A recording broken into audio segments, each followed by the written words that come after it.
പ്രതിരോധ രംഗത്തെ ഇന്ത്യയുടെ ഉയർച്ചയിൽ ലോകരാഷ്ട്രങ്ങൾ അമ്പരന്ന് നിൽക്കുമ്പോൾ അതിനെ താഴ്ത്തിക്കെട്ടാൻ വ്യാജ പ്രചരണം. മറ്റു രാജ്യങ്ങൾക്ക് ഇന്ത്യക്ക് മേലുള്ള വിശ്വാസം നഷ്ടപ്പെടുത്തുന്നതിനു വേണ്ടിയാണ് ഇത്തരത്തിലുള്ള പ്രചാരണം നടത്തുന്നത്. ദുബായ് എയർ ഷോ 2025 വേളയിൽ ലൈറ്റ് കോമ്പാക്ട് എയർക്രാഫ്റ്റ് തേജസിനെ കുറിച്ചുള്ള റിപ്പോർട്ടുകൾ ഇന്ത്യ വ്യാഴാഴ്ച നിഷേധിക്കുകയാണ് ചെയ്തത്. അടുത്തിടെ ഇന്ത്യൻ LCA തേജസ് MK-1 വിമാനത്തിൽ ഒരു പറക്കലിനിടെ എണ്ണ ചോർച്ചയുണ്ടായതായി സോഷ്യൽ മീഡിയയിൽ പുറത്തുവന്ന റിപ്പോർട്ടുകൾ അവകാശപ്പെടുന്നു. എന്നിരുന്നാലും പ്രസ് ഇൻഫോർമേഷൻ ബ്യൂറോയുടെ വസ്തുതാ പരിശോധനാ യൂണിറ്റ് ഈ അവകാശവാദങ്ങളെല്ലാം വ്യാജവും അടിസ്ഥാനരഹിതവുമായ പ്രചാരണമാണെന്ന് വിശേഷിപ്പിച്ചു. LCA തേജസ് പറക്കുന്നതിന്റെ വീഡിയോകളിൽ വിമാനത്തിന്റെ പരിസ്ഥിതി നിയന്ത്രണ സംവിധാനത്തിൽ നിന്നും ഓൺബോർഡ് ഓക്സിജൻ ജനറേറ്റിംഗ് സിസ്റ്റത്തിൽ നിന്നും ബാഷ്പീകരിച്ച വെള്ളം മനഃപൂർവ്വം ഊറ്റിയെടുക്കുന്നത് കാണിക്കുന്നുണ്ടെന്ന് PIB ഫാക്ട് ചെക്ക് പ്രസ്താവിച്ചു. ദുബായിലേതുപോലെ ഈർപ്പമുള്ള സാഹചര്യങ്ങളിൽ പ്രവർത്തിക്കുന്ന വിമാനങ്ങൾക്ക് ഇതൊരു സാധാരണ നടപടിക്രമമാണെന്നും അത് കൂട്ടിച്ചേർത്തു.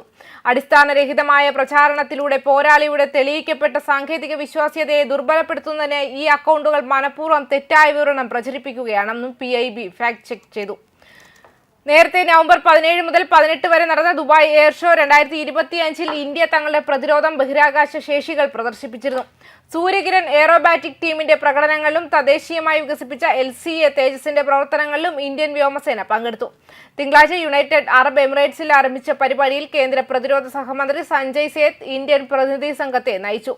പ്രതിരോധ മന്ത്രാലയം, പ്രതിരോധ ഉൽപാദന വകുപ്പ്, വിദേശകാര്യ മന്ത്രാലയം, സായുധ സേന എന്നിവയിൽ നിന്നുള്ള മുതിർന്ന പ്രതിനിധികൾ Indian സംഘത്തിലുണ്ടായിരുന്നു.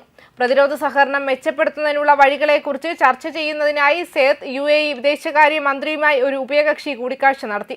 India, UAE, Australia, US, Brazil, UK, Italy എന്നിവിടങ്ങളിൽ നിന്നുള്ള ഏകദേശം 50 കമ്പനികൾ പങ്കെടുത്ത ഒരു വ്യവസായ വട്ടമേശ സമ്മേളനത്തിലും അദ്ദേഹം അധ്യക്ഷത വഹിച്ചു. പ്രതിരോധ സാങ്കേതിക സഹകരണം മുന്നോട്ട് കൊണ്ടുപോകുന്നതിലും ഇന്ത്യയിലെ ഉൽപാദന സാധ്യതകൾ വികസിപ്പിക്കുന്നതിലും ചർച്ചകൾ നടന്നു. അതേസമയം 2001 ആദ്യ പറക്കൽ നടത്തിയ തേജസ് 2015 ഇന്ത്യൻ വ്യോമസേനയിൽ സേവനമനുഷ്ഠിക്കുകയാണ് ചെയ്തത്. സൂപ്പർസോണിക് യുദ്ധവിമാനങ്ങളുടെ ശ്രേണിയിലെ ഏറ്റവും ചെറുതും ഭാരം കുറഞ്ഞതുമാണ് തേജസ്. സാങ്കേതിക മികവിന്റെ പ്രതീകം മാത്രമല്ല, ഭാരം കുറഞ്ഞ ഘടനയും ശക്തമായ പ്രകടനവും കാരണം ലോകമെമ്പാടും ഇത് മാതൃകയായി മാറിയിരുന്നു. ഭാരം കുറഞ്ഞതും എന്നാൽ അപകടകരവുമായ ഈ വിമാനത്തിന് 6.5 ടൺ മാത്രമേ ഭാരമുള്ളൂ. ഇത് വായുവിൽ അതിശയകരമായ വേഗതയും ചടുലതയും നൽകുന്നു. 6.5 ടൺ മാത്രം ഭാരമുള്ള, ഭാരം കുറഞ്ഞ എന്നാൽ അപകടകരവുമായ ഒരു വിമാനമാണ് തേജസ്. ഇത് വായുവിൽ അതിശയകരമായ വേഗതയും ചടുലതയും നൽകുന്നു. തേജസിന്റെ ഈ ഗുണങ്ങൾ ഇന്ത്യയുടെ തദ്ദേശീയ പ്രതിരോധ ശേഷി തെളിയിക്കുകയും ലോകത്തിലെ ഏറ്റവും മികച്ച യുദ്ധവിമാനങ്ങളുടെ ലീഗിൽ അതിനെ ഉൾപ്പെടുത്തുകയും ചെയ്യുന്നു. തേജസിൽ അത്യാധുനിക കാർബൺ ഫൈബർ സംയുക്തം ഉപയോഗിച്ചിട്ടുണ്ട്. ഇത് വിമാനത്തെ ശക്തമാക്കുകയും ഭാരം കുറഞ്ഞതാക്കുകയും ചെയ്യുന്നു. ഇത് ലോകത്തിലെ ഏറ്റവും ഭാരം കുറഞ്ഞ സൂപ്പർസോണിക് യുദ്ധവിമാനമാക്കി മാറ്റുന്നുണ്ട്. ന്യൂസ് ഡെസ്ക് കർമ്മ ന്യൂസ്.